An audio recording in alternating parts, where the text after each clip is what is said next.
देखो, तो मैंने पहली बात कहा जीव दया। जीव दया में एक हिंसा होती है छुरी चाकू तलवार से, और ऐसी हिंसा कभी नहीं करना चाहिए किसी को, कभी भी। अपने हाथ से तो करना ही नहीं है, कोई व्यक्ति कर रहा है तो वहाँ देखना भी नहीं है। बच्चे समझ रहे हैं ना मेरी बात? कहीं भी कोई हिंसा कर रहा है, कोई मछली भी मार रहा, कोई बकरी मुर्गी मार रहा है, उसको देखने की भी रुचि मत पैदा करो मन में। आप देखने की रुचि रखेंगे तो धीरे से आपके मन में विकार आने लग जाएगा, उससे प्रियता भी जगने लग जाएगी, फिर ऐसी संगत में बैठने लग जाएंगे, फिर उसकी बात अच्छी लगेगी, फिर वो कहेगा यार थोड़ा खाने से क्या हर्जा है, और फिर मन भी कहेगा थोड़ा टेस्ट करें तो क्या हर्जा है। देखो ऐसे ऐसे जीवन बदलता है। मैंने कहाँ से बात शुरू किया था? जिंदगी हमारी प्रयोगशाला है और यहाँ अनेक प्रयोग करना है, मन के, स्वभाव के, इंद्रियों के, आदतों के, संस्कारों के।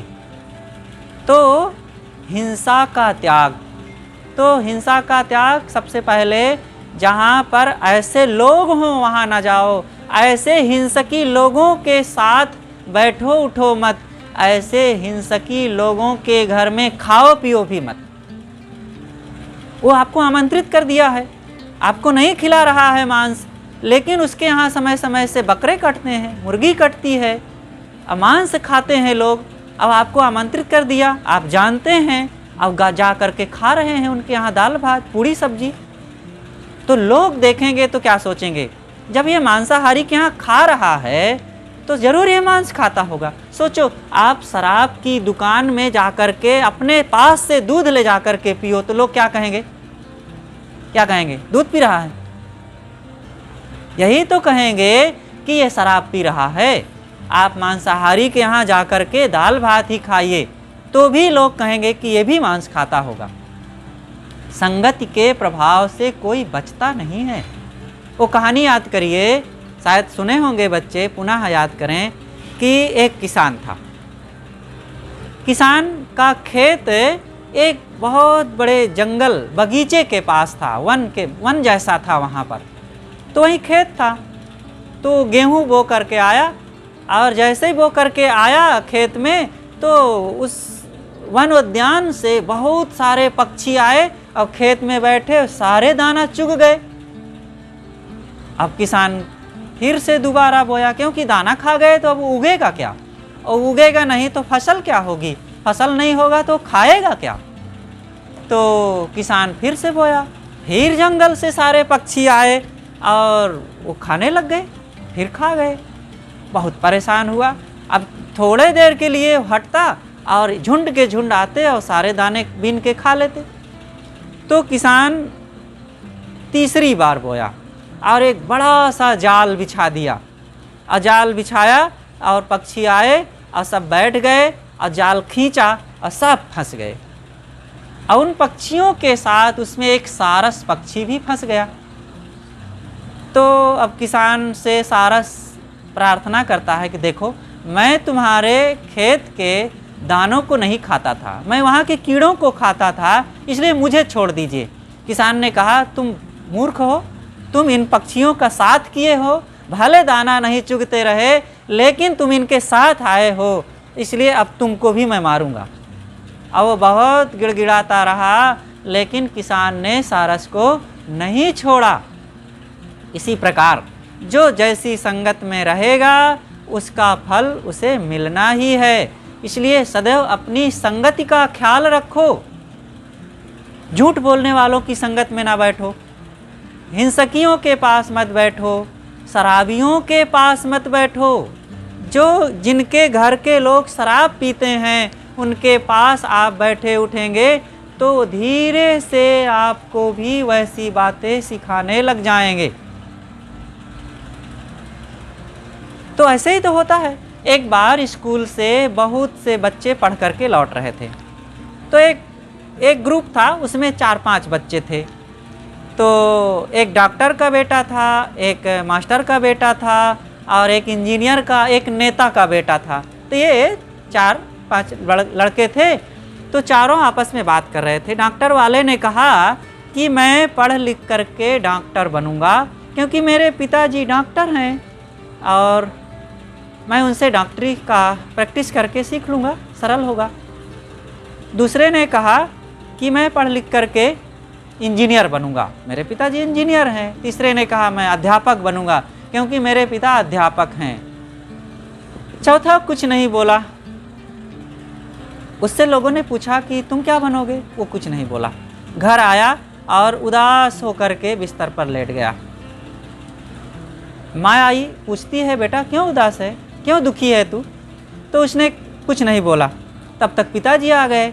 माँ ने कहा देखो ये बेटा क्यों उदास है, आज क्या बात है, क्यों दुखी है?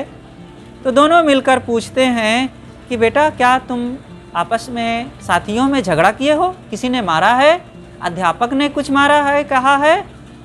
उसने कहा ना अध्यापक ने मारा है, ना उन्होंने डांटा है, ना मेरे साथियों ने कुछ कहा है, फिर आखिर उदास क्यों है? तब उसने अपनी बातें कहा कि मेरे 4 मित्र हैं और एक डॉक्टर का लड़का कहता है कि मैं डॉक्टर बनूंगा क्योंकि मेरे पिता डॉक्टर हैं। मास्टर का लड़का कहता है मैं मास्टर बनूंगा क्योंकि मेरे पिताजी मास्टर हैं। इंजीनियर का लड़का कहता है मैं इंजीनियर बनूंगा क्योंकि मेरे पिता इंजीनियर हैं।